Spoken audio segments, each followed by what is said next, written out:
નમસ્કાર, ગુજરાત ફર્સ્ટ સાથે હું છું ધ્રુવિશા. આપની સાથે સમાચારોની શરૂઆત કરીએ. વડાપ્રધાન નરેન્દ્ર મોદીના ગુજરાત પ્રવાસનો આજે ત્રીજો દિવસ છે. સાસણગીરમાં વડાપ્રધાન મોદીએ સફારી પાર્કની મુલાકાત લીધી. વર્લ્ડ વાઇલ્ડ લાઇફ ડે નિમિત્તે ગીર જંગલના સિંહ દર્શન કર્યા. સિંહ સદનમાં અધિકારીઓ સાથે વડાપ્રધાન મોદીની હવે બેઠક રહેશે. પ્રોજેક્ટ લાયન અંતર્ગત નવા પ્રોજેક્ટો અંગે જાહેરાત થઈ શકે છે.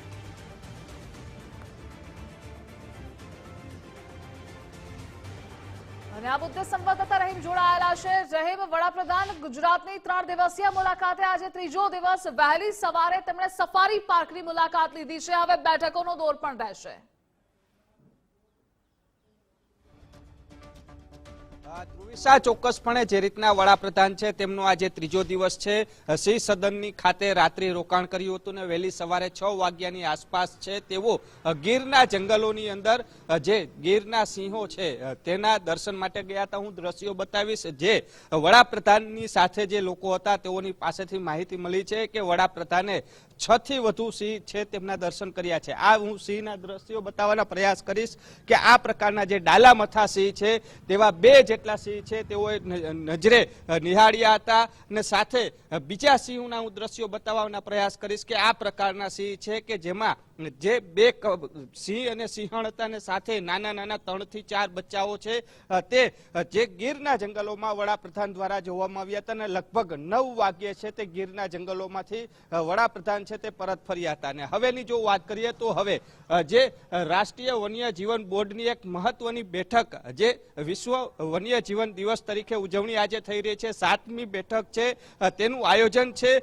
તે ગીરની અંદર જ જે સાસણ છે તે સાસણ સિંહ સદન ખાતે આ છે બેઠક છે તે થવાની છે. ને તે બેઠકની જો વાત કરવામાં આવે તો રાષ્ટ્રીય વન્ય જીવન બોર્ડના તમામ જે મેમ્બરો છે તે અહીં હાજરી આપવાના છે ને સાથે જે પ્રોજેક્ટ લાયન છે, પ્રોજેક્ટ લાયન હેઠળની જે કામગીરી છે ગુજરાતની છે, પછી કેન્દ્રની અંદરથી જે અધિકારીઓ આવ્યા છે તેઓના દ્વારા પણ જે પ્રેઝન્ટેશન છે તે વડાપ્રધાન સુધી બતાવવાના છે કે કયા પ્રકારે જે વન્ય જીવન પ્રાણીઓ છે તેઓની સુરક્ષા માટેની જે કામગીરી છે કરવામાં આવતી હોય છે તેને લઈને આખી આ ચર્ચા છે તે આ બેઠકમાં થવાની છે. થોડી વારની અંદર જ જે સિંહ સદનના દ્રશ્યો જોઈ શકાય છે. ધ્રુવિશા, આજની અંદર એક મહત્વની બેઠક છે. આ બેઠકનો દોર છે તે શરૂ થવાનો છે ને આ બેઠકની અંદર જે રીતના વાત કરવામાં આવે તો પ્રોજેક્ટ લાયન હેઠળ જે ગીરના જંગલોમાં ચાલતી કામગીરી છે તે ગુજરાતના જે અધિકારીઓ છે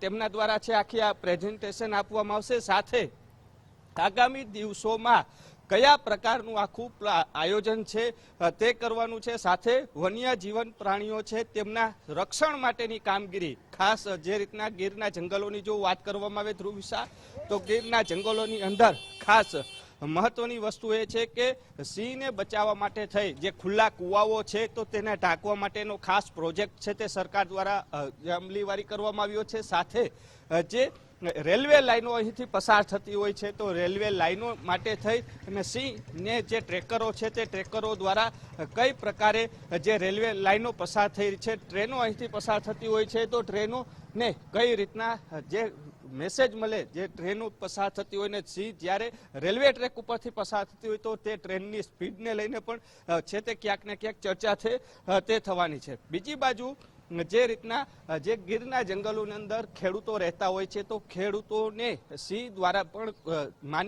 માનવીયને નુકસાન ન પહોંચાડે તે માટેનો પણ પ્રોજેક્ટ છે તેની અમલવારી થતી હોય છે કે ખેડૂતોને માટે જે સહાયો છે જે કહી શકાય કે મોટા મોટા છાપરાઓ જે મોટી પિંજરાઓ આપવામાં આવે છે કે જેના કારણે તે ઊંચાણવાળા વિસ્તારમાં ખેડૂતો રહી શકે અને રાત્રિ દરમિયાન પોતાના જે ખેતરોનો છે તે ધ્યાન રાખી શકે તે માટેની કામગીરી છે તે પણ સરકાર દ્વારા માચડાઓ આપવામાં આવતો હોય છે. તો આ તમામ જે વસ્તુઓ છે તેની વાત છે તે કરવામાં આવશે. સાથે જે આગામી સમયમાં સિંહની વસ્તીઓને લઈને પણ ચર્ચા છે તે આ બેઠકની અંદર થઈ શકે છે કારણ કે હવે સિંહની વસ્તીઓ છે તે દિવસે ને દિવસે જે વધી રહી છે તો 2047 સુધીમાં જે આંક માંગવામાં આવ્યા છે કે અત્યાર સુધીમાં જે સિંહની વસ્તી છે તે આટલા સુધી રહેશે તો તેને લઈને પણ ક્યાંક ને ક્યાંક આ ચર્ચા છે તે આ બેઠકની અંદર થશે ને વડાપ્રધાન દ્વારા પણ જે કહી શકાય કે બેઠકની અંદર જે અમુક યોજનાઓને લઈને ચર્ચા છે તે કરવામાં આવશે ને